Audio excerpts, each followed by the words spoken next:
დღეს გადაცემა ექიმებში სასკოლო მზადებაა. ახალი სასწავლო წელი. ჩემგან არ გადაიწეროთ არც. და ახალი სატელევიზიო სეზონის პირველი გადაცემა. რა უნდა გადავიწერო ვერ კითხო. ექიმებთან მიღებაზე პირველკლასელი ნოდარიკო დეიდასთან ერთად. კაი, თქვი სიმართლე, თქვი ყველაფერი თქვი რა კარგი დეიდა ვარ. გაიგეთ როგორი უნდა იყოს სკოლა, რომ თქვენს შვილს სწავლის პროცესი გაუადვილდეს. სასკოლო ოთახამდე ექიმის კაბინეტში.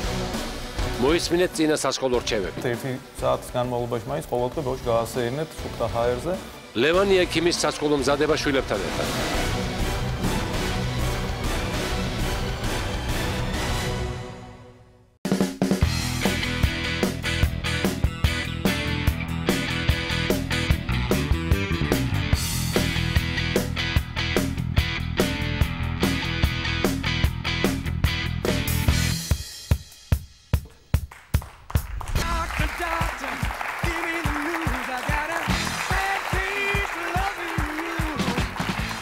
გამარჯობა, მოგესალმებით ყველას, ექიმები დაბრუნდა. დღეს ჩვენ ახალი სეზონის პირველი გადაცემა გვაქვს. ამ სეზონიდან მე, ნინო, დათო და ლევანი თქვენთვის კიდევ უფრო საინტერესო, სახალისო და რაც მთავარია, სასარგებლო სამედიცინო თემებს გპირდებით. თქვენი არ ვიცი, მაგრამ მე ძალიან მომენატრეთ, თქვენ სხვათა შორის მეგობრებო. თქვენ რა თქმა უნდა მომენატრეთ ყველაზე მეტად ჩვენი მაყურებლები. ჩვენ გვიხარია ექიმების დაწყება, თქვენ? ბიჭებო, როგორი შემართებით ხართ ახალი სეზონისთვის? იმედია, კარგად დაისვენეთ და თავს ენერგიულად გრძნობთ. მინდა გითხრა, რომ მე დავისვენე. დასვენება კარგია, მაგრამ როგორც ამბობენ, ყველაფერი კარგი, ადრე თუ გვიან თავდება. ზაფხული დამთავრდა და დამთავრდა საზაფხულო გართობაც. სამაგიეროდ იცით რისი დრო მოვიდა? თქვენი და თქვენი შვილების საცურაო კოსტუმები კარადის სიღრმეში შეაწყოთ და სკოლის ჩანთებსა და წიგნებს გადაწმინდოთ ტვერი. ათასობით მოსწავლე ჩვენს ქვეყანაში ხვალ პირველად წავა სკოლაში. ზოგიერთი კი ზაფხულის ადადგების შემდეგ დაბრუნდება. დასვენების შემდეგ მობილიზება და ძველ რუტინასთან მიბრუნება ძალიან ძნელია. განსაკუთრებით დაწყებითი კლასების ბავშვებისათვის. დღეს ექიმები გასწავლით, როგორ შეუმსუბუქოთ ეს რთული პროცესი თქვენს შვილებს და როგორ მოამზადოთ ისინი ახალი სასწავლო წლისთვის. ოტე, როგორი მოსწავლე იყავი, ეხლა გაუმხილე მაყურებელს სასწრაფოდ. ნუ როგორ ვიქნებოდი? შესანიშნავი და გვიждდებოდი სკოლაზე და მთელი სკოლა ჩემზე გიждდებოდა. ნინო, შენ როგორი მოსწავლე იყავი? მე ხუთოსანი. ოღონდ ძალიან ცელქი ვიყავი და შატალოების ორგანიზატორი, მაგრამ ჩემზე ეჭვი არავის არ ქონდა ხოლმე, იმიტომ რომ ძალიან მოწესრიგებული. ყველა მიდიოდა და შენ რჩებოდი, ხო? არა. ყველაზე მაგარი აქტივობა სკოლის პერიოდის და ყველაზე ახალისო რა იყო ხო გახსოვთ? ცარცის მოტანა. მასწავლებელს რატო უთავდებოდა? აი ნუნუს ცარცი უთავდებოდა გაგზავნიდა მანანასთან და აი მაგ გასვლაზე იყო დიდი ამბავი ხო? ო, დიდი კონფუზია იყო, ვინ გაძლებოდა პირველი, მაგრამ მე სულ მაინტერესებს რატო ავიწყდებოდა ცარცი ამ მასწავლებლებს. არა, რატო უთავდებოდა? ჯერო კალმისტარი დაგჩენო და გეჩხუბებოდნენ და ორიანებს გიწერდნენ. თვითონ ცარცი სულ ავიწყდებოდა. ისე მოსწავლე რამდენი წლის წინ ვიყავი, ნამდვილად აღარ მახსოვს. ამ ძველი ამბების გახსენებას მე მგონი ჯობია ისეთი ადამიანი მოვიწვიოთ სტუდიაში, ვინც წელს პირველად მინდის სკოლაში. ერთი ასეთი უსაყვარლესი ბიჭი უკვე დიდი ხანია გველოდება დეიდასთან ერთად. მიესალმეთ ნოდარიკო ზანგური და მსახიობი რუსკა ბაყაშვილი. გამარჯობა. გამარჯობა. ახმაროს წყალსაც შემოგთავაზებთ. ბაყაშვილი დაისხე წყალი შემოგთავაზებთ. ბატონო ექიმო ეხლა ვარ. ნოდარიკო, სანამ ჩვენ დავიწყებთ სწავლაზე ლაპარაკს, მითხარი როგორ დაისვენა. იმიტომ რომ დასვენება არანაკლებ მნიშვნელოვანია სწავლასთან ერთად. კარგად. სად იყავი? მუხაწყაროში. ვა, მუხაწყაროში? მოდი მე იქ ვარ, მთელი ზაფხული მუხაწყაროში ვარ. რუსკა, მოკლედ ნოდარიკო მიდის წელს სკოლაში პირველად. როგორც იქნა როგორც იქნა მიდის, ხო, ეგ ამბავი ვიცი. შედის სკოლაში, იმიტომ რომ ნოდარიკო სკოლაში შესვლა აღმოჩნდა ძალიან რთული. ჩარჩენ ვერ შევიდა სკოლაში, გახდა ოქტომბერში 6 წლის და ამიტომ ვერ შევიდა და წელს ძალიან დიდი წვალების შემდეგ როგორც იქნა დავარეგისტრირეთ. მიულოცოთ ნოდარიკო ორწლიანი. სკოლაში შედის. კარგად მოვასწავეთ, თორე უკვე ჯარი უწევდა. რუსკა, ყველაზე რთული ეტაპი არის სკოლაში პირველად მისვლა. მე მაგალითად დაახლოებით მახსოვს და შენ როგორ გახსენდება შენი პირველი მისვლა სკოლაში? 7 წლის ვიყავი რომ შევედი სკოლაში. რა მეცვა ეგეც მახსოვს. რა გეცვა? წითელი შლაქსები. მინდა რომ მოვიკითხო ჩემი მასწავლებლები, მიხვდებიან რომლებსაც ძალიან მაწამებდი. ისე ჩვენც მოვიკითხოთ რა ჩვენი მასწავლებელი ხო, მოვიკითხოთ ჩვენი მასწავლებელი. ნოდარიკო, მითხარი ხა როგორ ემზადები სკოლაში დასასრულად? ჩანთა გააქვს? წიგნები? დიახ.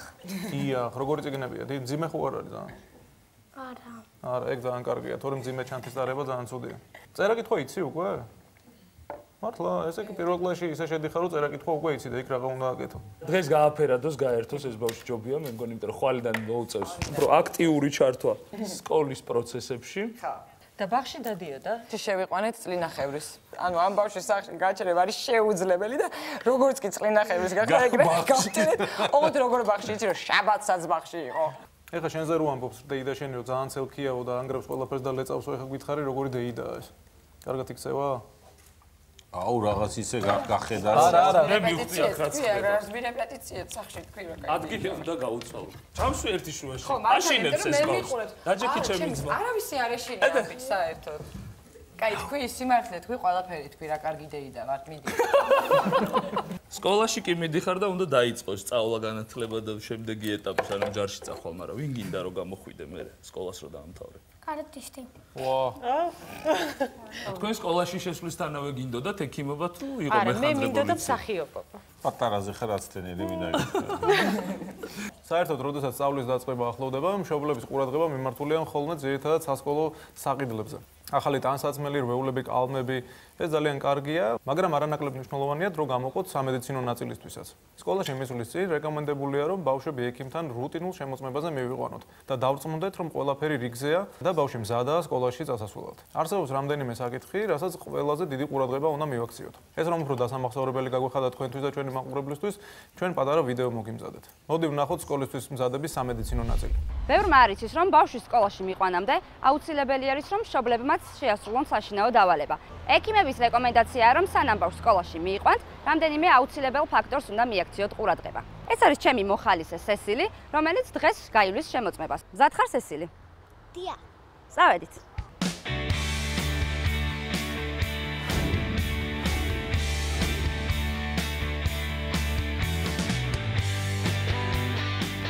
ახლა ჩვენ ვართ პედიატრთან, რომელიც გვეტყვის სესილი არის თუ არა მზად სკოლაში წასასვლელად.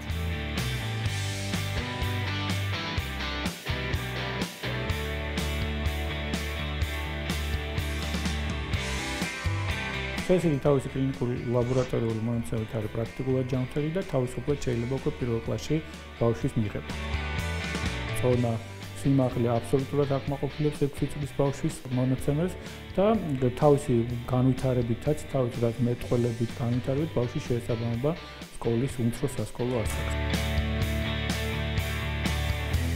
ახლა სესილი შეიმოწმებს, როგორი სმენა აქვს. სესილი მზად ხარ, ხო? დია. ნორმალურია ეს მხარე. ნახოთ მეორე. ესმის? მეორე. სესილის ორივე ყური აქვს ჯანმრთელი, სმენასთან დაკავშირებული არანაირი პრობლემა არ აღინიშნება. ხშირად სკოლაში მიყვანის შემდეგ ირკვევა, რომ ბავშვს აქვს მხედველობასთან დაკავშირებული პრობლემები და ეს უსიამოვნება, რომ ავირიდოთ თავიდან, კარგი იქნება თუ სკოლაში მისვლამდე შევმოწმებთ მხედველობას. წავედით?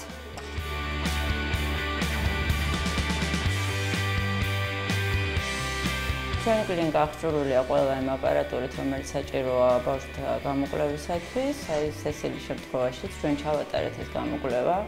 გავუკეთეთ კომპიუტერული ავტორეფრაქტომეტრია, რომელმაც დაადგინა, რომ სესილის ოფთალმოლოგიური მხედველობის პრობლემები არ აქვს, იმიტომ სესილის შეუძლია თავისუფლად წნარად წავიდეს სკოლაში და კარგად ისწავლოს. აი ასე სასკოლო მზადების სამედიცინო ნაწილი დასრულდა. ხო, ყველაფერი მარტივი იყო. ძალიან კარგი, წავედით.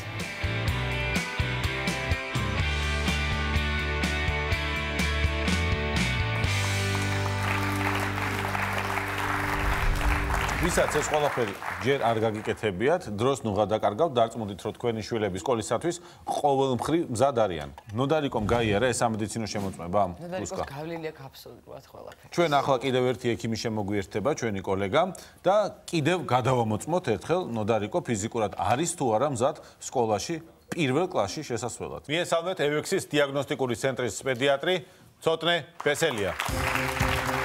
ცოტნე გამარჯობა. მოგესალმებით, გამგზავრდით. დღეს მერხთან მოგიწევთ ცოტა ჩამოჯდომაც, გახმაროს წყალსაც შემოგთავაზებთ მიირთვით. ვიდეოდან ჩვენ გარკვეული რჩევები უკვე მივიღეთ, მაგრამ დარწმუნებული ვარ, ყველა მშობელს აინტერესებს მისი შვილის ფიზიკური განვითარება, რამდენად შეესაბამება ბავშვის ასაკს. ეს ყველაფერი რა თქმა უნდა ინდივიდუალურია, მაგრამ ალბათ არსებობს რაღაც ზოგადი ნორმები, რომელსაც სასკოლო ბავშვი უნდა აკმაყოფილებდეს. ბავშვის სიმაღლის და წონის შეფასება გაზომვა წარმოადგენს ძალიან მნიშვნელოვან ელემენტს სამედიცინო შემოწმებისას. იმიტომ რომ ბავშვის ორგანიზმი არის მზარდი ორგანიზმი და როდესაც ავადმყოფობს მზარდი ორგანიზმი, იქ ხშირ შემთხვევაში ირღვევა წონის მატება და ირღვევა სიმაღლეში ზრდა. არსებობს სპეციალური მრუდები, რომლებიც გვეხმარება ჩვენ შევაფასოთ გაზომვის შედეგად მიღებული მონაცემები. რამდენი კილო ხარ? 25. 25. სიმაღლე 127 სანტიმეტრია. ჩვენ ეს ცხრილები სტუდიაში გვაქვს, აგერ მეორე მხარეს და შეგვიძლია მისი დახმარებით გამოვთვალოთ ყველაფერი, რაც გვაინტერესებს, შეგვიძლია გადავინაცვლოთ სტუდიის მეორე მხარეს.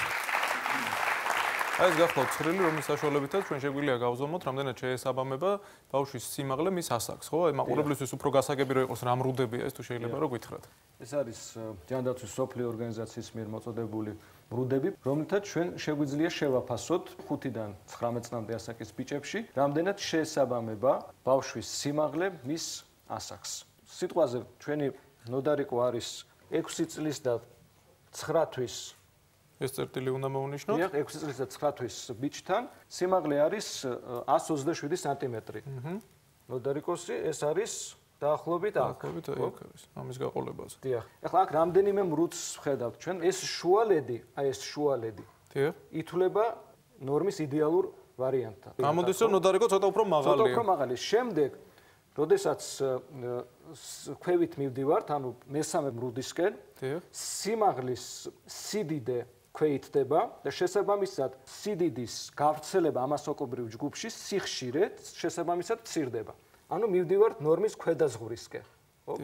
ანუ მარტივად რო აუხსნათ ჩვენ მაყურებელს, ამ შემთხვევაში ერთ ღერძზე არის ასაკი მონიშნული, მეორეზე სიმაღლე და აი ამ მათი გადაკვეთის ადგილი თუ მოყვა აი ამ ორ ღერდ შორის ბავშვის სიმაღლე არის იდეალურთან მიახლოებული, ხოლო თუ აი ამ წითელი ხაზებისკენ არის, წითელი მრუდებისკენ ოდნავ ქვემოთ ან ოდნავ ზემოთ, ან ოდნავ მაღალია ბავშვი ან ოდნავ დაბალი, ხოლო თუ ამ ღერძებს გაცდა, ან ქვევით ან ზევით, ეს უკვე იმას მიუთითებს, რომ სიმაღლეში ან ჩამორჩება, ან იმაზე მეტი სიმაღლე აქვს, ვიდრე უნდა კონდეს ამ ასაკში. ნოდარიკოს შემთხვევაში არის მრუდებს შიგნით, ანუ ეს არის ანუ მისი სიმაღლე ნორმალურია, თუმცა არის ზედაზღვართან ახლოს. ის ჯანმრთელია, უბრალოდ მაღალია. უბრალოდ მაღალია. კარგი, სიმაღლესთან დაკავშირებით გავარკვიეთ ყველაფერი. ეს მრუდები შეესაბამება წონის შესაბამისობას ასაკთან. ანალოგიურად აიხსნება აქაც, ისევე როგორც ახსენით სიმაღლესთან დაკავშირებით. ნოდარიკო არის 6 წლის და 9 თვის.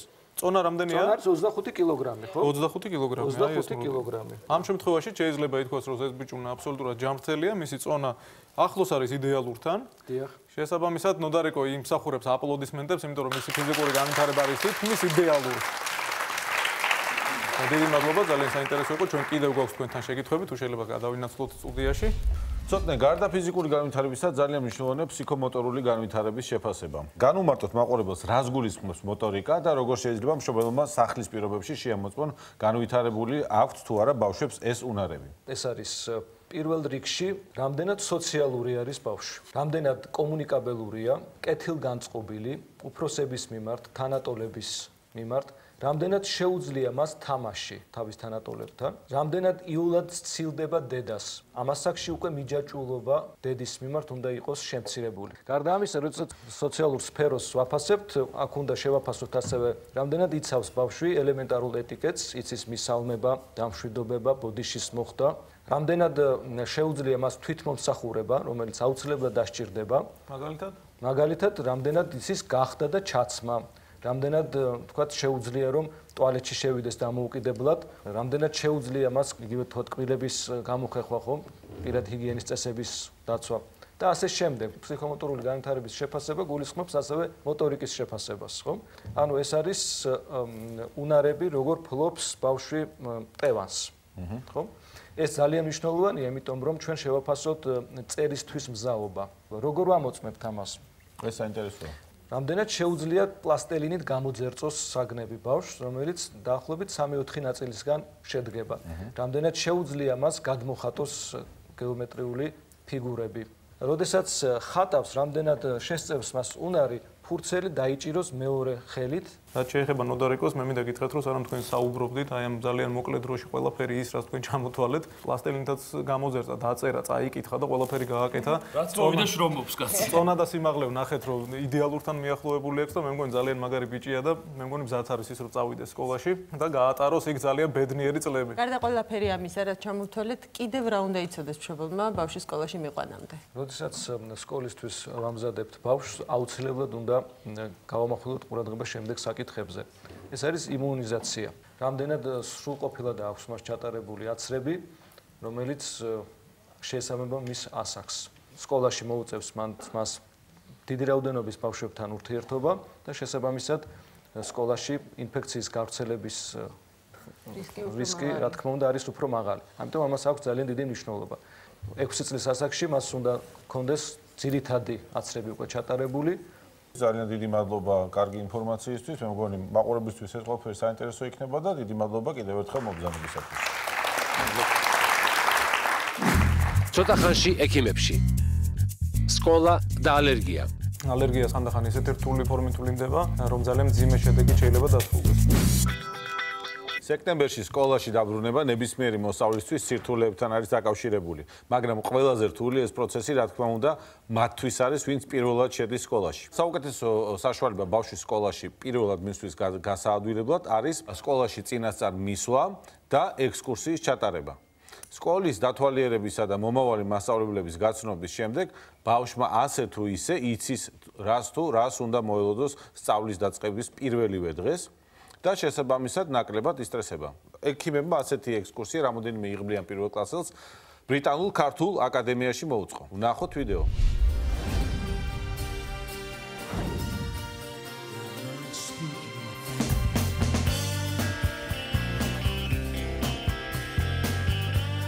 გამარჯობა ბავშვებო, როგორ ხართ? კარგად. ხო, კომფორტულად იმგზავრეთ? კი. ეხლა მე წაგიყვანთ, რომ დაგათვალიერებინოთ ჩვენი სკოლა. ეს არის ჩვენი საკლასო ოთახი. სადაც თქვენ დღის განმავლობაში ძალიან ბევრ საინტერესო ამბებს მოისმენთ, რომელსაც მასწავლებელი გაგაცნობთ ხოლმე. შეძლებთ ისევე როგორც მერხებთან ისხდეთ და ისე მოусმენთ, ასე კომფორტულად ჩამოსხდეთ ხალიჩაზე და ისე მოისმინოთ საინტერესო ამბები.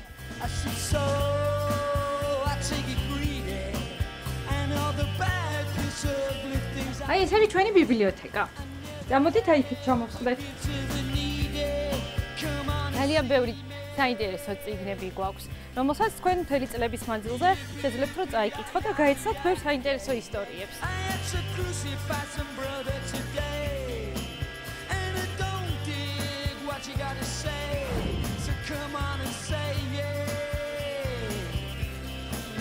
ეს არის ჩვენი სპორტული მოედანი. აქ შეძლებთ ითამაშოთ ფეხბურთი, კალათბურთი, რაგბი, რომელიც თქვენ გინდათ რომ ისწავლოთ. ნახეთ ჩვენი მოსწავლეები უკვე ფეხბურთს თამაშობენ. შეგვიძლია Google შემატკივროთ. აჩა. ნახეთ ჩვენი ბავშვები როგორ კარგად ცრიალებენ. იყურთ როლიკები? კი. ძალიან კარგი. Come on and tell me twice. ამ ვიდეოს შემდეგ მეც მომინდა სკოლაში შესვლა და რამე რო იყოს არ მიმიღებენ. მე-12 კლასი. მე-12-ში რომ დაგქონდა ისევ აბიტურიენტი რომ უნდა იყო და ისევ სამედიცინოზე ჩააბარო, ცოტა ადრე დაჯექი სადღაც მე-9. მე-9 შეიძლება კი. ის ერთი იდეა კი მომივიდა, ხა რადგან დაფასაც ხედავთ, სარციც გვაქვს და ნუნუსთან არავინ არ არის გასასვლელი. მე მოვიტან სარც რა. მაგრამ ერთ საიდუმლოს ავხადოთ ფარდა. რა საიდუმლოა ეს? საიდუმლო რა პრინციპში ძალიან გავრცელებული მოსაზრება და მითია, რომ ყველა ექიმს ცუდი კალიგრაფია აქვს. პაციენტები წუწუნებენ, რომ რა დაწერა ვერ გავიგე, არ შემილია რეცეპტის გარშემო, მე უკან მიუტანე თვითონაც ვეღარ წაიკითხა. მე მაგას აფთიაქში ფარმაცევტი დაუმატებს. და ნუ მოკლედ არის ერთი ამბავი ატეხილი, რომ ექიმები ვერ წერთ. ისე რომ თქვენ გაიგოთ და წაიკითხოთ. ისე არ არის აუცილებელი, რომ ყველამ გაიგოს ის, რასაც ჩვენ წერთ. ხო და მოდით გავარკვიოთ დღეს ეს ყველაფერი, აი მე პირადად მზად ვარ რომ დავიწყო და გაჩვენოთ რომ ეს ყველაფერი მითია. მოკლედ, ჩემგან არ გადაიწეროთ არც ერთ მაგონ გავფრთხილებთ. თან არ გადაიწეროთ ჩემგანო რომ გაგვაფრთხილა, რა უნდა გადავიწერო, ვერ ვკითხულობ. რა არის გაურკვეველი? კაი, მე დავამატებ მაშინ ახლა ჩემ არაჩვეულებრივ კალიგრაფიას. უკაცრავად. კვირაში ერთხელ ესე ვითომ ტაბლეტი არის რა.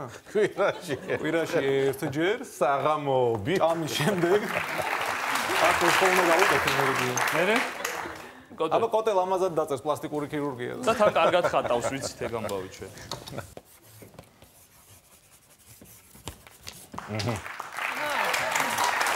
აი ვინ ვერ კითხულობს მიხარი. ხო ყველა კითხულობს. აჰა, კარგი, დავწერე შემდეგ. ყველა სერნაერი კალიგრაფია გვაქვს მართლა. უყურეთ გადაცემას ექიმები რუსთავი 2-ზე. არა, მე მაინც ეჭვი მაქვს, რომ ნინომ ყველაზე კარგად დაწერა. ვიცით დაგვიმსხვრევია? აი საქმეს გამკეთებ და წავედ. მოდით ახლა მთავარ საკითხს მიუბრუნდეთ. იმ კითხვებს უნდა გავცეთ პასუხი, რაც ძალიან ბევრ მშობელს აინტერესებს. გულისხმობ ისეთ საკითხებს, როგორებიცაა, რამდენად უნდა დავტვირთოთ ბავშვი სკოლაში, სწავლა უნდა დავაძალოთ თუ თავისუფლება უნდა მივცეთ, როგორ შევაყვაროთ გაკვეთილების მომზადება. ამ შეკითხვებზე პასუხის გაცემაში ჩვენი სტუმარი დაგვეხმარება, მიესალმეთ ბრიტანულ-ქართული აკადემიის დაწყებითი სკოლის დირექტორი თამარ გაბისონია.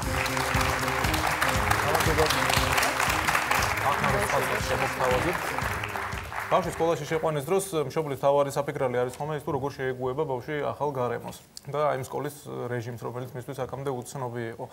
რისი გაკეთება შეუძლია მშობელს იმისთვის რომ ბავშვი მაქსიმალურად მომზადებული მივიდეს სკოლაში და ეს პირველი სტრესი რაც იქნება ეს მაქსიმალურად შეუმსუბუქოთ. კარგია რომ სანამ სწავლა დაიწყება უშუალოდ მშობელთან ერთად მოვიდეს ბავშვი სკოლაში, დაათვალიეროს გარემო, გაიცნოს მასწავლებელი, ადმინისტრაცია, უწყობს წინასწარ შეხვედრას ბავშვებს, მასწავლებელთან, ბავშვებს აქვთ საშუალება დაათვალიერონ თავიანთი საკლასო ოთახი, გაიცნონ კარგად მასწავლებელი. ნებისმიერ 6 წლის ბავშვისთვის ალბათ დამეთანხმებით, რომ რთულია ეს 40-45 წუთი, რაც პირველი კლასელისთვის გამოყოფილია, იჯდეს მერხთან, გაუნძრევლად, მოისმინოს გვერდზე არ ელაპარაკოს, არ ითამაშოს და რაღაცა ხელები ზურგზე და მერხზე გაშტეროს. ხედით ბავშვები და ხელები წაიღეთ უკან. რაღაც გაჭიმულ პოზაში ისეთი უცვლელად და რამე ცვლილება ამასთან დაკავშირებით უფრო მეტი თავისუფლება აქვს თუ რაღაცა ზღვარი. თუ ისევ საბჭოთა კავშირი არის ქართულ სკოლებში. ჩვენთან ძალიან განსხვავებული მიდგომა არის. პირველ რიგში მერხები ასე არ დგას პირველკლასელებთან. არის 4 კუთხედის ფორმით, სადაც ბავშვები ჯგუფურად ხედან, ძირითადად ერთმანეთისკენ. გვაქვს ხალიჩა და ამას ვიყენებთ იმისთვის, რომ ბავშვებს ჰქონდეთ საშუალება რელაქსაციის განიტვირთონ და არ მოუწიოთ მთელი 45 წუთის განმავლობაში ისხდნენ მხოლოდ მერხთან. ეს იგეგმება მასწავლებლის მიერ და იმისთვის, რომ მოსაწყენი არ იყოს ბავშვისთვის გაკვეთილზე ყოფნა, მასწავლებელი გეგმავს ძალიან მრავალფეროვან აქტივობებს. სწორედ მასწავლებელზეა დამოკიდებული ის, რომ ბავშვმა არ მოიწყინოს მის გაკვეთილზე. თავარი ეგ არის, რომ მოსაწყენი არ იყოს. ამიტომ ხდება ის, რომ ძალიან მრავალფეროვანი არის ყველაფერი. ანუ ყოველი 10-15 წუთის შემდეგ შეიძლება 5 წუთიანიც იყოს აქტივობა იცვლება და ბავშვებს აქვთ მოძრაობის საშუალება. კი. შესაძლებელი არის ასევე რომ გამოვიყენოთ ბურთი, რომელზეც დაждდება ბავშვი, თუ აქვს იმის მოთხოვნილება, რომ იმოძრაოს. ამაზე არ არის არანაირი შეზღუდვა, მას აქვს თავისუფლება, რომ იმოძრაოს და ამით განიტვირთოს ის მოთხოვნა ძალიან მნიშვნელოვანია, იმიტომ რომ ყველა ადამიანი ერთნაირი არ არის. ბავშვებიც ძალიან სხვადასხვანაირები არიან, შეიძლება ძალიან გონიერი ბავშვი იყოს, ძალიან კარგად შეეძლოს სწავლა, მაგრამ ერთ ადგილზე გაუნძრებლად 40 წუთის ჯდომა შეიძლება არ შეეძლოს. თუ მას ამის საშუალებას მივცემთ, რომ გაინძრეს, გამოძრავდეს და ისე გააკეთოს ის საქმე, რომელსაც მას დაავალებენ, ამაში მე მგონი. ასევე გაკვეთილზე ფიზიკური აქტივობებიც არის. შეიძლება იყოს გაკვეთილი დაიწყოს მუსიკით და ვარჯიშით, რომ უფრო მეტი ხალისი მოყოს ამას. ეს არაფრის აკრძალვა და არ დაშლა რომელ კლასამდე ვრცელდება.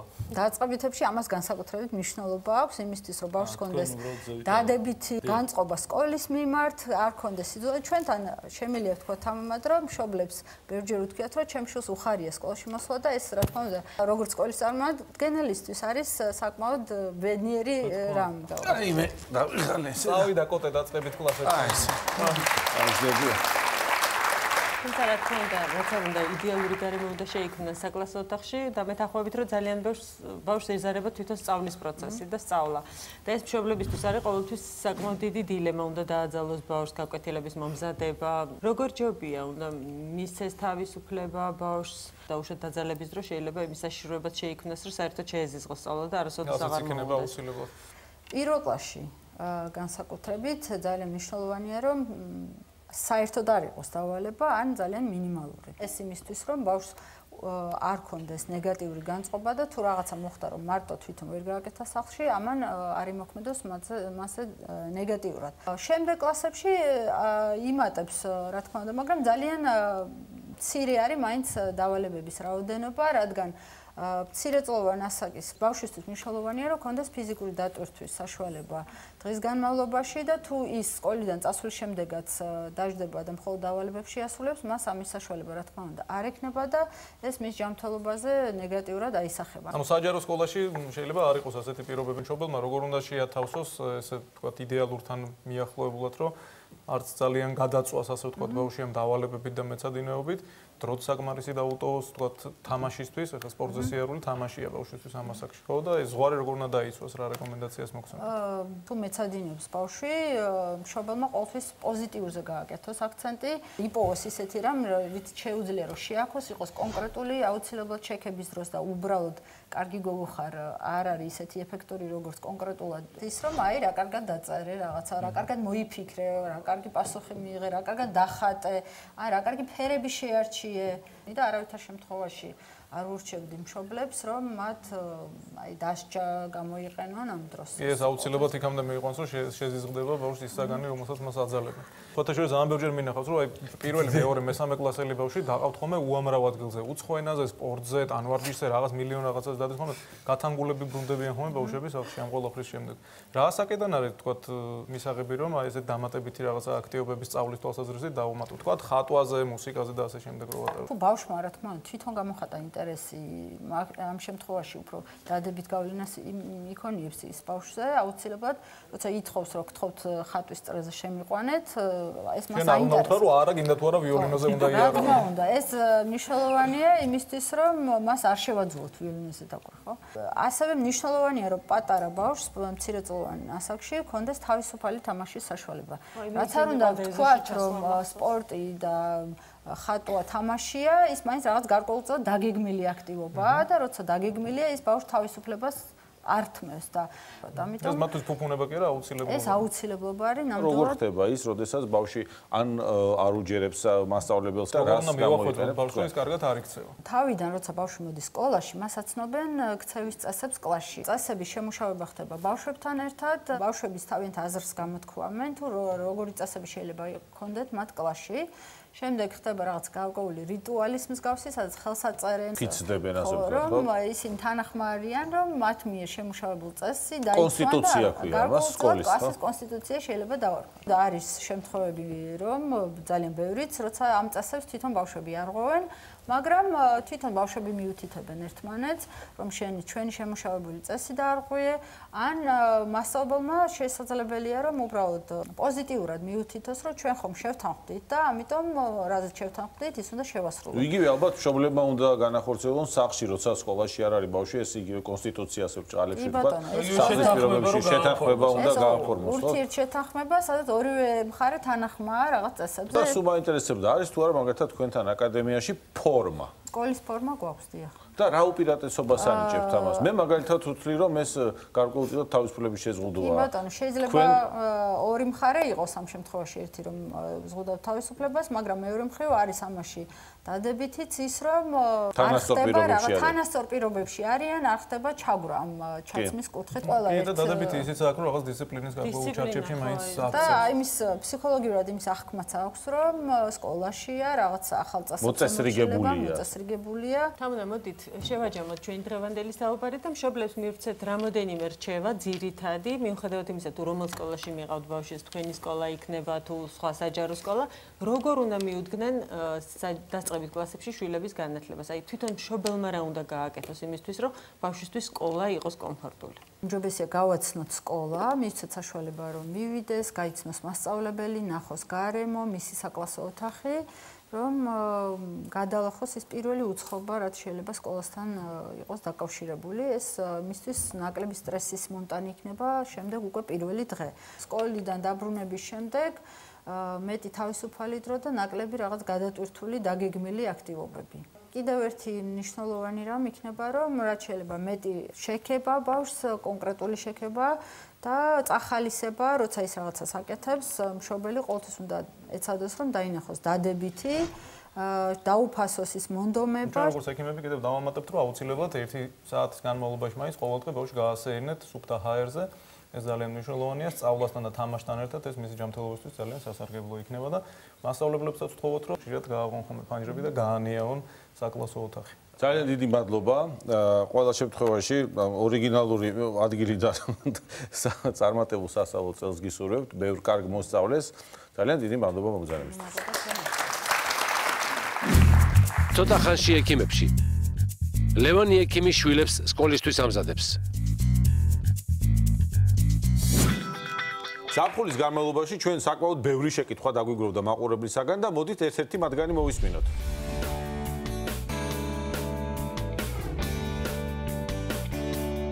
გამარჯობა ექიმები. ჩემი ბავშვი არის ალერგიული და არც ვიცი რაზე არის. ზოგჯერ ისეთი დროს ემართება ალერგიული შეტევა, რომ არ აქვს ნაჭამი ალერგიული საჭმელები. ძალიან ხშირად ბავშვი ისე ახველებს, რომ მეშინია რომ არ დაირჩეს. ერთხელ იყო ეგეთი მომენტი, რომ ძაღლს მოკიდა ხელი და თლიანად ხონდა გამონაყარი ხელზე წითელი, ყელზე თლიანად წითელი ხო ბავშვი. ძალიან შემეშინდა. წელს მიდის სკოლაში პირველად, ხო და ნერვიულობ, როგორ მიხედავენ იქ, როგორ გააკონტროლებენ, იმიტომ რომ ზუსტად არ ვიცით რაზე აქვს ალერგია და არ ვიცი რა ვქნა. ამ შეკითხვის ავტორიც და მისი გოგონაც დღეს ჩვენთან ერთად არიან. ძალიან დიდი მადლობა ასეთი საინტერესო შეკითხვისათვის. რა ქვია შენ გითხარი? ვიკა, გილოცავთ მთელი ექიმების გუნდი, პირველი კლასის წარმატებით დაწყებას გისურვებთ და რა თქმა უნდა, ალერგიებს მალე დაივიწყებ. ამაში ჩვენ ყველანი მოგეხმარებით. ალერგიები და სკოლა მართლა ძალიან სერიოზული თემაა. ალერგია საკვებზე ხანდახან ისეთი რთული ფორმით ვლინდება, რომ დროულად თუ არ მივაქციეთ ყურადღება, ძალიან მძიმე შედეგი შეიძლება დასრულდეს. დროული ყურადღება კი იმას ნიშნავს, რომ ალერგიული რეაქციის დროს ხშირად წამებიც კი გადამწყვეტია და ძალიან მნიშვნელოვანია, რომ სკოლის პერსონალმა სწორად იცოდეს, როგორ უნდა გაუმკლავდნენ ასეთ შემთხვევებს. რა თქმა უნდა, შესაძლებელია, რომ სკოლა აბსოლუტურად უსაფრთხო ადგილად იქცეს ბავშვისთვის, რომელიც ალერგიულია. მაგრამ ეს რომ ასე მოხდეს, ამისთვის სათანადო მომზადება, ორგანიზება და ცოდნა საჭირო. როგორ უნდა მომემზადოთ ალერგიული ბავშვი სკოლაში შესაყვანად, ამას სულ მალე გავიქებთ. მიესალმეთ, დღეს ჩვენთან სტუმრად არის Humanity Georgia-ს მოწვეული სპეციალისტი, ალერგოლოგი, მედიცინის დოქტორი ბაია ბეზარაშვილი. გამარჯობა, გამარჯობა ბაია, დიდი მადლობა მომბრძანებისთვის, გამბრძანდით. რა თქმა უნდა, პირველ რიგში ბახმარო წყალს შემოგთავაზებთ. იმოდით ახლა ვისაუბროთ იმ პრობლემაზე, რაზედაც შეკითხვა დაგვისვა ჩვენმა მაყურებელმა. კი ბატონო. ბავშვი პირველად მიდის სკოლაში და ჩვენ რაც შეგვიძლია უსაფრთხო გარემო უნდა შევქმნათ მისთვის. ამისთვის აუცილებლად მინდა გირჩიოთ, რომ სასწავლო პროცესის დაწყებამდე მიაკითხოთ ალერგოლოგს და ჩაიტაროთ სათანადო გამოკვლევები, რათა დავადგინოთ ზუსტად თუ რომელ ნივთიერებაზე აქვს ბავშვს მომატებული მგრძნობელობა. ყვებითი ალერგია საკმაოდ გავრცელებული პრობლემაა. სტატისტიკურად საშუალოდ ყოველი 13 ბავშვიდან ერთს აქვს ალერგია ზოგიერთ საკვებ პროდუქტზე. ეს ნიშნავს იმას, რომ ერთ კლასში საშუალოდ 2 ალერგიული ბავშვი მაინც არის ხოლმე.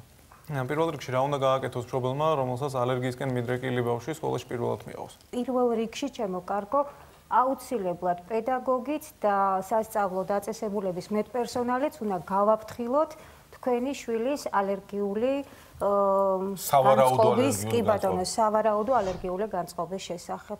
Ну, რა თქმა უნდა, მნიშვნელოვანია, რომ თვითონ ბავშვიც უკვე საკმაოდ დიდია, როდესაც სკოლაში მიდის, რომ მასაც კონდეს ეს ინფორმაცია, თუ დაუშვათ შოკოლადზე აქვს ან არაქისზე ალერგია, უნდა იცოდეს, რომ ეს არ უნდა ჭამოს.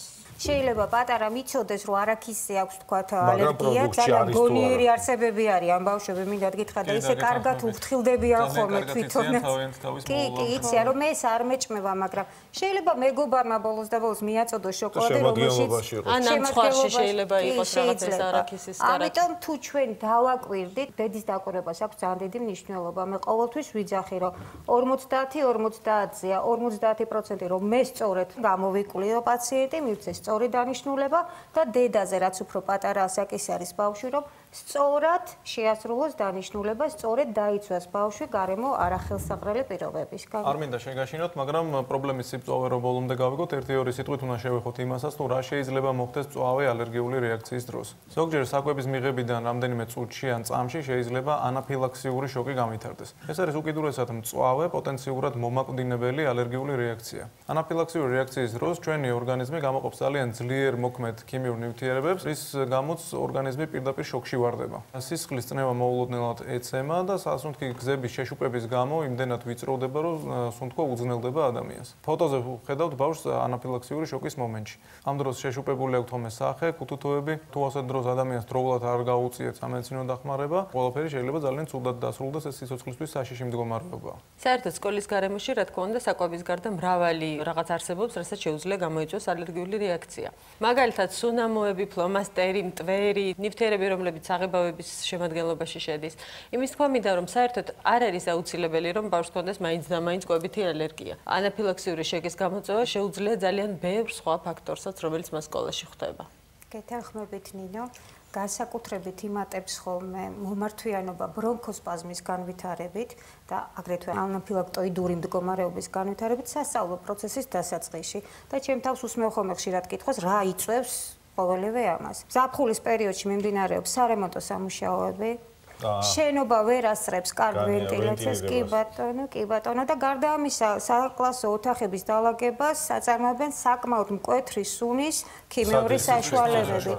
გავიგეთ რომ ეს საშიში მდგომარეობა, მაგრამ ასეთ დროს სკოლის მასწავლებელმა რა უნდა ქნას? პედაგოგი როგორ უნდა მიხვდეს, რომ ბავშვს აქვს ანაფილაქტოიდური მდგომარეობა? ძლიერი ალერგიული რეაქცია. ამ დროს შეიძლება იყოს განვითარებული ჰიპერემია, შეწითლებული სახე, შეშუპება, გამონაყარი, სხვადასხვა ტიპის გამონაყარი, გაუჭირდეს სუნთქვა ბავშვს. უჭირთ უფრო ჩასუნთქვა თუ ამოსუნთქვა? ამოსუნთქვა უჭირთ. შეიძლება პირიქით სიწითლის შემდეგ სიფერმკრთალე განვითარდეს. ძიმეთ მიმდინარე რეაქციის დროს შეიძლება იყოს მოჭერის შეგრძნება, მოხრჩობის შეგრძნება ყელის მიდამოში, ენის შეშუპებაც შეიძლება, რამაც ასევე სუნთქვის გაძნელება გამოიწვიოს, ძალიან სუსტი ავსების პულსი, გულის რევა და ღებინებაც შეიძლება იყოს, კანის ქავილი არის ხომ ხშირ შემთხვევაში. ერთ სიტყვით სიმპტომების სიმძიმე ცვალებადია და ძალიან მსუბუქი სიმპტომებიდან ურთულესი სიმპტომებით დამთავრებული შეიძლება იქნას გამოვლენილი ასეთ დროს. როდესაც ასეთი სიმპტომებია, რა შეუძლია მასწავლებელმა გააკეთოს, როგორ შეუძლია, ან თანატოლებმა თუნდაც როგორ შეიძლება დავეხმაროთ ბავშვს ასეთ დროს. აუცილებლად ბავშვი გადაყვავს მისთვის ნაკლებად საშიშ გარემოში, აუცილებლად გავხსნათ ფანჯარა თუ ახლო-მახლო გვაქვს ესეთი. თუ ვიგრძენეთ, რომ გონების დაკარგვისკენ მიდის ბავშვი, უნდა დავაწვინოთ აუცილებლად, ფეხები აუწიოთ ოდნავ მაღლა და საჩქაროდ მივაკითხოთ მის ჩანთას. თუ ამ ეპიზოდამდე ერთხელ მაინც ბავშვს ქონია ანაფილაქტოიდური მდგომარეობა, ჩანთაში ედოს ესეთი საშუალება, რომელსაც ქვია ანაფენი. ეს სათამაშო არ არის, ეს არის გადაუდებელი დახმარება და შესაძლებელია ექიმის რეკომენდაციით მშობელმა უკვე გაითვალისწინა და ჩანთაში უდევს ესეთი მოწყობილობა, რომლითაც ეს ანუ საინექციო საშუალებაა. ანუ მე შემიძლია გაჩვენოთ ახლა როგორ უნდა გააკეთოს. საჩქაროდ ხსნით პირდაპირ ბავშვს შეგვიძლია იყოს მხარში, კი ბატონო, კუნთში, უფრო გასაგები რომ იყოს, გაუკეთებთ ესე ინექციას, ვაჩერებთ 10 წამის განმავლობაში და ვაშორებთ. თქვენი რეკომენდაცია სკოლისთვისაც მისაღებია, მე დაწუნებული ვარ სკოლებში სათანადო ღონისძიებები ტარდება და აი ესეთი მარტივ, ყველგან უნდა არსებობდეს ალბათ, ხო? წესი დარეგით ყველგან უნდა არსებობდეს, მაგრამ თუ არ გვაქვს ანაფენი, ინგალატორი შეიძლება სხვა ანტიჰისტამინური საშუალება იყოს გამოყენებული. შესაძლებელია, რომ პედაგოგიც გავაფრთხილოთ ამის შესახებ. ვინიშნავთ დროს, რათა სწორი ინფორმაცია მიაწოდოს უკვე პედაგოგმა მედპერსონალს და სასწრაფო დახმარების ბრიგადას, თუ როდის დაიწყო პირველ რიგში ალერგიული რეაქცია, როდის მიაწოდა პრეპარატი. მე მგონი ჩვენი სტუმრისათვის საკმაოდ ფართედ და საინტერესოდ ავხსენით ეს პრობლემატიკა და პირველ რიგში სანამ სკოლაში წავა ეს მშვენიერი გოგონა გამოკვლევას ჩაიტარებთ, რომ შეიძლება დაადგინოთ მართლა თუ არსებობს ასეთი ალერგია და ალერგენი აღმოაჩინოთ, თუ არა, ყოველ შემთხვევაში ისიც იცით თუ როგორ მიუდგეთ პედაგოგს ან სკოლის ადმინისტრაციას, რომ გააფრთხილოთ და ჩააყენოთ საქმის ყურში თქვენი შვილის არსებული მდგომარეობის შესახებ. ჩვენ ვისაუბრეთ კვებით ალერგიაზე, თუმცა საკმაოდ მძიმე შეტევები ახასიათებს ასთმას, როგორც ვიცით, ის თავისთავად ალერგიული ფაქტორით განპირობებული დაავადება. ასთმის შეტევის დროს როგორ ვეხმარებით ბავშვს? ნინო, იცით რა მინდა გითხრათ, ბრონქული ასთმის, რატომღაც აი ამ ტერმინის ასთმის ხშირად მშობლებს ეშინიათ. მაგრამ მინდა აუხსნა ყველას. ასთმა არ არის განაჩენი, ეს არის ჩვეულებრივი ქრონიკული დაავადება, თავისი რემისიებით თავისი გამწვავებებით, მაგრამ მთავარია შედგეს სწორი კომუნიკაცია პაციენტსა და ექიმს შორის და ასთმა იქნება დამარცხებული. მაგრამ თუ ჩვენ პატარას აქვს ასთმა და მიდის სკოლაში, ამ შემთხვევაშიც აუცილებლად უნდა გავაფრთხილოთ პედაგოგი და გავაფრთხილოთ სკოლის მედპერსონალი ამ დაავადების არსებობის შესახებ. როგორ უნდა მივხვდეთ, რომ ბავშვს აქვს ბრონქული ასთმა და მას სჭირდება ჩვენი დახმარება? მოეწყება სუნთქვის უკმარისობა, აღენიშნება ხველა, ქოშინი, სახეზე ფერი აღარ არის. ანუ მოულურჯო შეფერილობა მარტო. მოულურჯო შეფერილობა აქვს, ტუჩების ცხვირტუჩის არეში და ითხოვს შველას. აი ეს თვალები არაფერში არ აკერებათ, იმიტომ რომ უჭირს სუნთქვა. ძალიან დამახასიათებელი სუნთქვითი ხმიანობა არის ხომ, ამ სუნთქვა არის გაძნელებული, გახანგრძლივებული და ცდილობს რომ ზედაპირულად ისუნთქოს, ანუ ბოლომდე პატარ-პატარა ჩასვა. აი პატარა ულუფებით სუნთქავს, ერთელ მაინც ცდილობს დაზოგოს ესეთი პაციენტი არასდროს აღარ დაგავიწყდება თვალებიდან აღარ ამოგივას ეს ყველაფერი. აი პირველ რიგში რაც ევალება მშობელს, აუცილებლად ჩანთაში ედოს ბავშვს თავისი სპაზმის მომხსნელი საშუალება და როგორ გამოვიყენოთ ეს? თუ შეიძლება გვაშუქება. მე დაუძახებ ჩემს არაჩვეულებრივ პაციენტს, რომელიც დაგვეხმარება, ბატონ კახი აკუპარდია. კახი. კახი საკმაოდ დიდი ხანია, ანუ პატარა ასაკიდან აწუხებდა რინიტი, რინოკონიუნქტივიტი. უვითარდებოდა ბრონქოსპაზმი, განსაკუთრებით ფიზიკური დატვირთვისას, სხვადასხვა ალერგენებთან შეხებისას, მაგრამ კახის მდგომარეობა აბსოლუტურად კონტროლირებადია, ჩვენ უკვე აღარ გვეშინია ალერგიული დაავადებების განვითარების, თუმცა მან მშვენივრად იცის, რომ რაღაც გაუჭირდეს, როგორ უნდა მიხედოს თავს. და როგორ ხდება ეს კი ბატონო. თუ პედაგოგმა შენიშნა, რომ ბავშვს უჭირს სუნთქვა და ეწყო სუნთქვის უკმარისობა, ხველა, ამ დროს აუცილებლად გადაყავს ბავშვი ცალკე შვიდ გარემოში რო არ ატყდეს ზედმეტი პანიკა, თუ არის ფანჯრის შეხსნის საშუალება, აუცილებლად შეუხსნათ პერანგი, რო არ უჭირდეს სუნთქვა, დავსვათ მშვიდ მდგომარეობაში და საჩქაროდ მივაწოდოთ ჩათიდან საინჰალაციო საშუალება. აუცილებლად ისე უნდა დაინიშნოს დრო. ეს ძალიან იმიტომ რომ ანტისპაზმური საშუალების გამოყენება შეიძლება ყოველ 10 წუთში ექიმის მოსვლამდე. ამ დროს ვაკეთებთ რას, კახი, ვანთავისუფლებთ ბრონქებს, ანუ უნდა ამოვისუნთქოთ ბოლომდე. ანუ გამოუშვათ აერი გარეთ. კი ბატონო, ჩავიდოთ აეროზოლი, დავაჭერთ ამ დროს, შევისუნთქავთ ბოლომდე, ვაჩერებთ 10 წამს, პედაგოგმა შეიძლება რომ დაითვალოს ეს 10 წამი და გამოუშვებთ ცხვირიდან. ნე. კუ საკმაოდ მარტივია, საკმაოდ მარტივია, უბრალოდ სწორედ უნდა შეასრულოს. ეს აღარ სჭირდება კახის, უბრალოდ იცის როგორ უნდა მოიქცეს ამ სიტუაციას. ძალიან კარგი, დიდი მადლობა. ერთი მინდა პოტე ჩახვა გავაკეთე, ხა შევხედე წყლის ბოთლს და გამახსენდა იმ სიტუაციაში, როდესაც პედაგოგს არ აქვს ხელთ, ბავშვს არ აქვს არც ანაფენი, არც სპაზმის მომხსნელი საშუალება, წყალს არაჩვეულებრივი თვისებები აქვს და რა შეგვიძლია გავაკეთოთ? წყლით უბრალო სანაცია ცხვირის, თვალების პირის, ამით ჩვენ მოვაშორებთ იმ წუხას. ალერგენს. რა თქმა უნდა, ალერგენს. ანუ ეს შეიძლება თქვა დასველებული, თქვა ტილოს საშუალებით, ან ხელსაყოთის საშუალებით, ან შეშლურებით გამოუწმინდოთ, მექანიკურად გამოუწმინდოთ. ოღონდ ეს არნიშნავს, რომ წყალი ჩავასხათ და ამით დამატებითი ზიანი მივაყენოთ პაციენტს. კაპიტან ბაია, ბოლოს მე ვიცი, რომ ჩვენ უნდა გვასწავლოთ სახალისო სუნთქვითი ვარჯიშები. ნებისმიერ მშობელს მინდა ურჩიო, რომ ბავშვს ეთამაშოს ესე, სწორედ სუნთქვას მივაჩვიოთ. ძალიან სახალისოა, როდესაც ბერავენ აბა გაბერეთ ბავშვს. პატარა ბუშტებს, ოღონდ ეს არ არის საჭირო, რომ მთლიანად გაებეროს, ეს არის სუნთქვითი ვარჯიში ბავშვებისთვის. სადღაც ერთი 5 ჭერდილით 5 ჯერ საღამოს, ამითიც ჩვენ საკმაოდ ვეხმარებით. აბა ერთად ჩავბეროთ, ესე იგი და გავბეროთ ბუშტები. ვიღებთ ესე იგი რას? ბუშტს? ბუშტს? და ჩავბერო. აბა ნახოთ რამდენად კარგად იცის ბატონმა ბუშტის გაბ. საკმარისი. ეხლა ჩაისუნთქე. მე უნდა ჩავ. მე უნდა ჩავხუშო. და ეს პროცედურა შეგვიძლია რამდენჯერმე გავიმეოროთ. მე ესე უნდა? აი შეხედეთ როგორი ყოჩაღი ერთი. მე მგონი ბავშვები გახალისდნენ, რაღაცა ინფორმაციაც მიიღეს. თქვენ კი დაიმახსოვრეთ, რომ სამედიცინო საკითხებზე კარგი კომუნიკაცია სკოლასა და მშობლებს შორის ძალიან ბევრ თავის ტკივილს აგარიდებთ თავიდან. და რა თქმა უნდა, ძალიან დიდი მადლობა კაპიტან ბაია მომბრძანებისთვის და სწორი და ზუსტი ინფორმაციის მოწოდებისათვის. აქვე ძალიან დიდი მადლობა ჩვენ მეგობარ კომპანია Humanity Georgia-ს თანამშრომლობისთვის.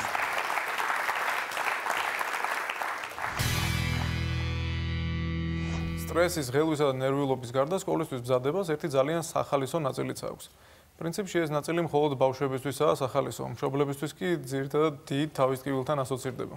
ალბათ მიხვდებოდით, რომ საუბარი მაქვს სასკოლო საყიდლებზე. მოვლენაზე, რომლისთვისაც ჩემი შვილები მთელი ზაფხული ემზადებოდნენ. მე კი დიდი ხნით ადრე დავიწყე ყველა შესაძლო ფინანსური რესურსის მობილიზება ამისთვის. ახლა კი ვნახოთ ვიდეო თუ როგორ ჩაიარა ჩვენმა სასკოლო საყიდლები.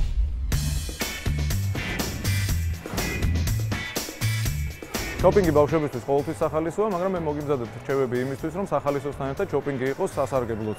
აი ამისთვის პირველ რიგში დაგჭირდებათ აი ეს. ეს არის წინასწარ მომზადებული სია საყიდლებისა, რომელიც სასკოლო შოპინგისთვის დაგჭირდებათ, სასურველია რომ ეს სია ბავშვებთან ერთად შეადგინოთ. ამ სიის შედგენა ორ ამაში დაგეხმარებათ, ერთი იმაში რომ იყიდოთ ყველა ის ნივთი, რომელიც გჭირდება და არაფერი გამოგჩეთ და იმისთვის რომ ბავშვები იყვნენ ორგანიზებულები და მოწესრიგებულები. წამოდი ბავშვები, ახლა დავიწყოთ ნელ-ნელა. გამარჯობა. გამარჯობა. დღეს ჩვენთან ის პოინტში გაიხსნა სასკოლო ბაზრობა, სადაც ერთ ადგილას შეგიძლიათ შეიძინოთ სკოლისათვის საჭირო ყველა აუცილებელი ნივთი. წარმატებას გისურვებთ. დიდი მადლობა, ჩვენ წავით საყიდლებზე მაშინ. დიდი მადლობა.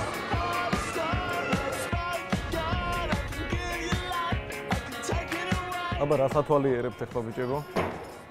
მე მგონი ეს ყველაფერი ჩვენ სიაში არ არის. არა უშავს, მე მგონი უშავს. სიას უნდა მივყვეთ აუცილებლად, ეგ არის მთავარი წესი. კიდევ ერთი რჩევა, რომელიც ძალიან გამოგადგებათ, ეს არის ბიუჯეტის წინასწარ განსაზღვრა ბავშვებთან ერთად. ბავშვების ამბავი მოგეხსენებათ, როგორც კი შედიან მაღაზიაში, უნდათ რომ ყველაფერი იყიდონ აბსოლუტურად, მაგრამ ამდენი ფული ჩვენ არასდროს არ აგვაქვს. ამიტომ ბავშვებს წინასწარ უნდა ვთქვათ, დაახლოებით რა თანხა აქვს მათ, რომ იყიდონ აუცილებლად ის ნივთები, რომლებიც მათ ან ძალიან სჭირდებათ, ან ძალიან უნდათ. საკუთარი გამოცდილებით შემიძლია გითხრათ, რომ რვეულები და ბლოკნოტები მთავრდება ხოლმე ძალიან მოუხერხებელ დროს. ამიტომ ჩემი რჩევა იქნება, რომ რვეულები და ბლოკნოტები ის ნივთები, რომელშიც ბავშვები დავალებას ასრულებენ, იყიდოთ წინასწარ დიდი რაოდენობით. აი მაგალითად დიდი შეკვრა შეგიძლიათ ერთად აიღოთ, რომ მთელი წლის განმავლობაში აღარ იყოს მერე საწვალებელი და თან თუ დიდ შეკვრას ერთად აიღებ, შეიძლება ეკონომიაც გამოგივიდეთ, შეიძლება ცოტა უფრო იაფათაც მოკრიდონ. ძალიან მნიშვნელოვანია საწერე კალმის არჩევა. მინდა გითხრათ, რომ ამ ნივთზე ეკონომიის გაკეთება არ ღირს, იმიტომ რომ უხარისხო კალმები ხშირად ხუჭდება, შეიძლება მელანი გამოვიდეს, დასვაროს რვეულები, წიგნები, ჩანთა, ტანსაცმელი და ეს ყველაფერი გაცილებით უფრო ძვირი დაგვიждდეს ეს ეკონომია. ამიტომ კალმის ტარი აუცილებლად უნდა იყოს ხარისხიანი. სასურველია რომ სასკოლო ჩანთა არ იწონდეს ბავშვის სხეულის მასის 10%-ზე მეტ. ჩანთის შერჩევისას ჯობია ავირჩიოთ ჩანთა, რომელიც ორივე მხარზე შეგვიძლია გადავკიდოთ ბავშვს. თუ ბავშვი ჩანთა ცალ მხარზე ექნება მოკიდებული, დატვირთვა არათანაბრად განაწილდება მის კუნთებზე და შეიძლება კუნთების ტკივილი გამოიწვიოს. და თუ დამატებით წელზე გასაკეთებელი სარტყელიც ექნება, ეს კიდევ უკეთესია იმისთვის, რომ თანაბრად გადანაწილდეს ჩანთის მასა ბავშვის სხეულზე. კარგია, კომფორტულია. ხო არ გაწובה სადმე. ჩვენ მე მგონი ჩვენი სასკოლო საყიდლები დავასრულეთ, ასე რომ შეგვიძლია გავიმართოთ უკვე სახლში და ყველას გილოცავთ სასწავლო წლის დაწყებას. მე მგონი კარგად იხალისეს, ბავშვები კმაყოფილები ჩანდნენ და მოდი პირადად მათგან მოვისმინოთ. ეხლა თუ მართლა როგორ ჩაიარა სასკოლო საყიდლებმა, ვინ იყო იქ გადამწყვეტი მამა თუ ბავშვები? მაშ ასე მიესალმეთ ექიმებთან სტუმრად არიან ოთო და სანდრო ხარაშვილები.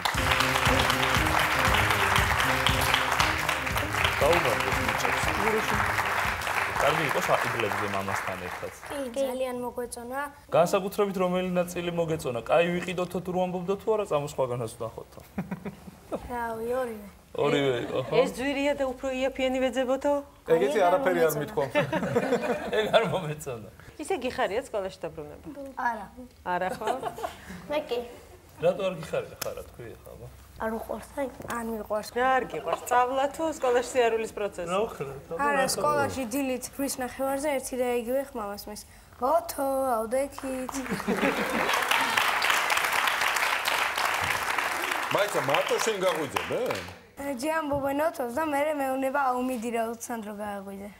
აჰა. სინამდვილეში სანდრო ერთდაზახებაზე იყო. ოთო როგორ არის ერთნაირად ესე იგი ოთო, ავდექით, ესეა ხო? ოთო, გაიღვიძე. აუ. არა, შენ როგორ აღვიძე? ოთო, გაიღვიძე, ხა რამდენი ხანი უნდა ამას გონია რომ მოტყუეს და მე კიდე დატუნებული ვარ აღვიძე და გაიღვიძე. ჩვენ გვყვარს ბანანის ტორტი თол და ოთო გვეუბნება ბანანის ტორტი და მე გულში ვფიქრობ, ვიცი რომ მე ბებეჩები ამბობს ხოლმე, თუ გინდა და ბანანის ტორტი გაიკეთებ, მე მესმის ხოლმე და მაინც ისეც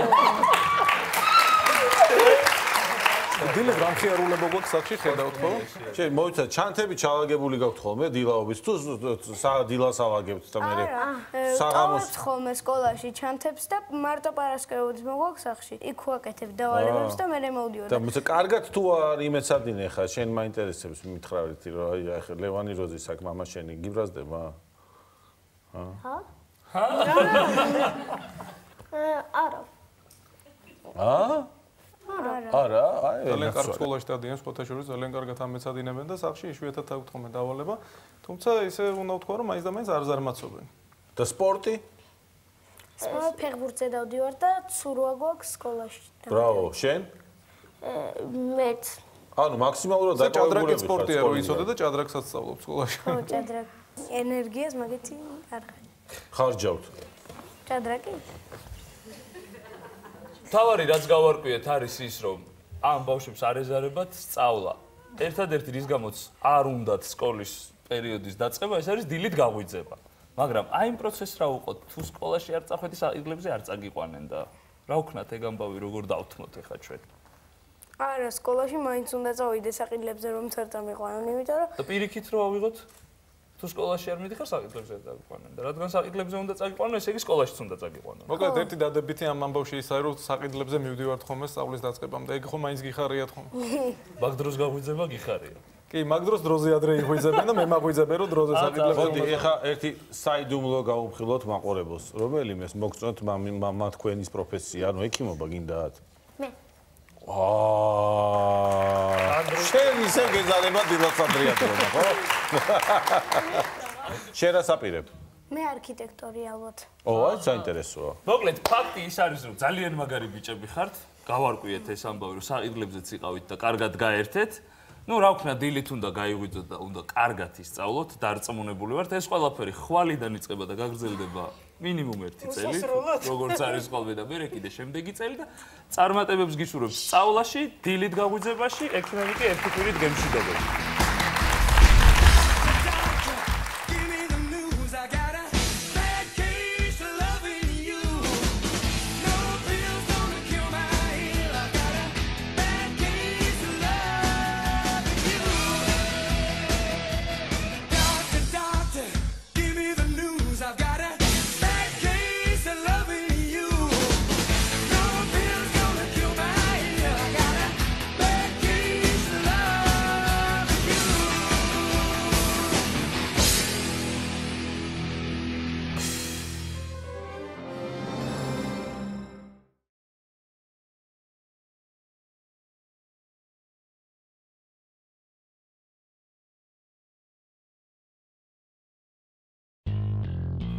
რეკლამის შემდეგ ექიმებში.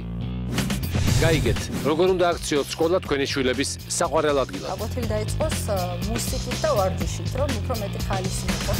თუ თქვენი შვილი ალერგიულია. ალერგია სანდახან ესეთი რთული ფორმით ვლინდება, რომ ძალიან მძიმე შედეგი შეიძლება დასრულდეს.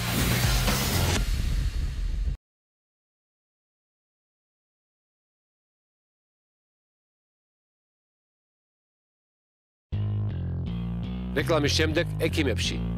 თუ თქვენი შვილი ალერგიულია. ალერგია სანდახან ესეთი რთული ფორმით ვლინდება, რომ ძალიან მძიმე შედეგი შეიძლება დასრულდეს.